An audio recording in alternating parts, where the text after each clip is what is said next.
What's up, guys? Welcome back to the channel. Got another episode of Tackle Talk. We're looking at big baits. This time of year, dog days of summer, it is a popular time to upsize what you're doing and try to draw one of those bigger bites. A lot of fish, they move, back out of the shallows. They get a little deeper, and some of these big baits are a good option to try to target those fish. The last video I did, I talked about how, for me personally, I like to start with a confidence bait, so like a Cinco or something like that, and then based on what happens with that, I then move to something like a bigger plastic or something like that. Just sort of, what happens with that. If I'm catching fish at all, or maybe I'm catching some smaller fish, that's really how I make my decisions. So most of these baits here, these are mostly bottom contact baits. The big swim bait, you can of course swim, but personally I like to get down to the bottom with something big, and if I can find a piece of structure, that's even better to work one of these baits around it. So we've got some, a couple unique ones here that you may not have heard of, and then a few that I'm sure everybody's heard of. The KVD bullworm, the 8-inch bullworm, that's this one right here. Pretty common. You can find these just about anywhere.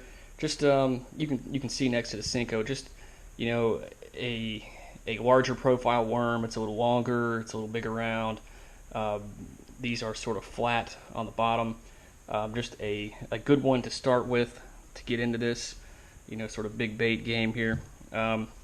These two creature baits I think are really cool. I just picked these up.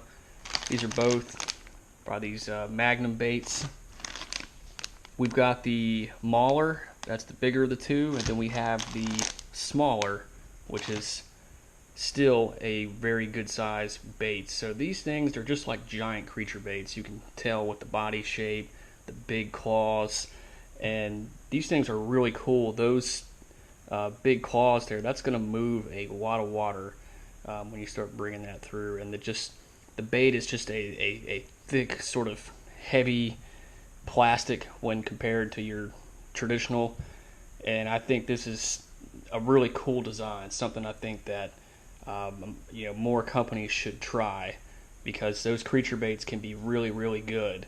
So having a larger profile version of that, I think, is a really good idea. This could pass for a number of things. I mean, to me, this here on the bottom would look like a bluegill or something like that, or some sort of bait fish. I think that could really draw some strikes. So I would definitely check that out.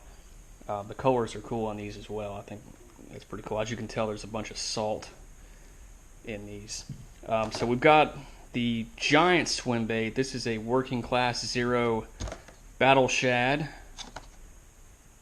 They are very cool. You swim bait gurus out there have probably heard about this one. This one, I'm not gonna lie, this bait is very hard to get. It's hard to get a hold of these. I've got this in this video. I mean, if you can get a hold of one, go for it. But really, what I'm showing is just a soft swim bait that you can swim or work along the bottom is really what I'm kind of presenting here with this video.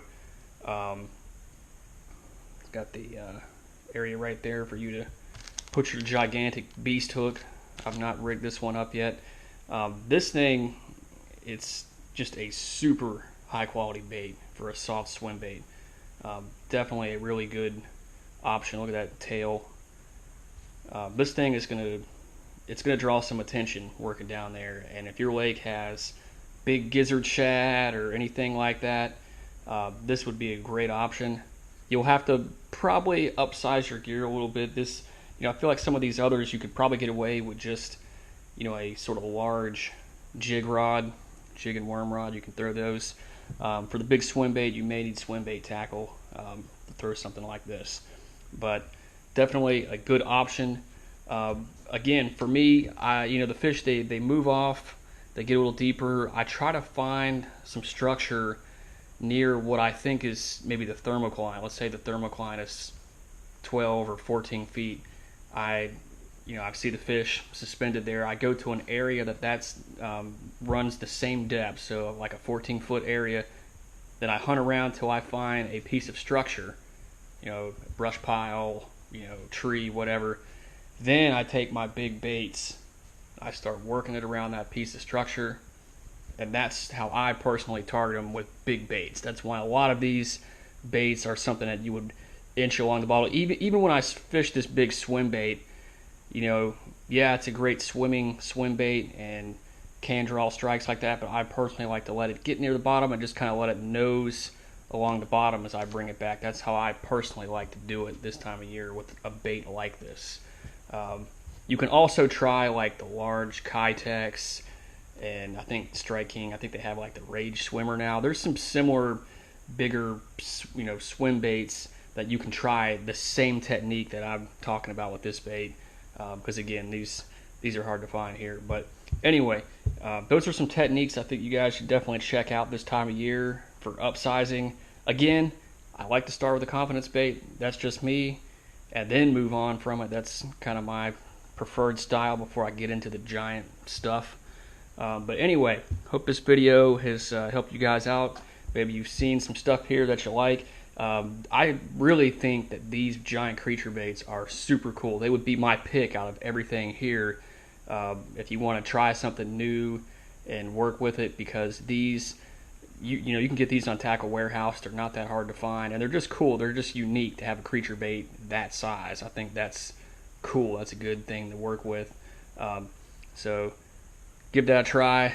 The Magnum baits, Mauler and smaller, and yeah, Battle Shad if you can find one, and the bullworm, again, an old standby for a big worm. Anyway, you guys take it easy. Go catch some fish. Hope the heat wave is not hitting you guys super hard. It's been 90 to 100 here, so it's a little rough. But anyway, go catch you some fish.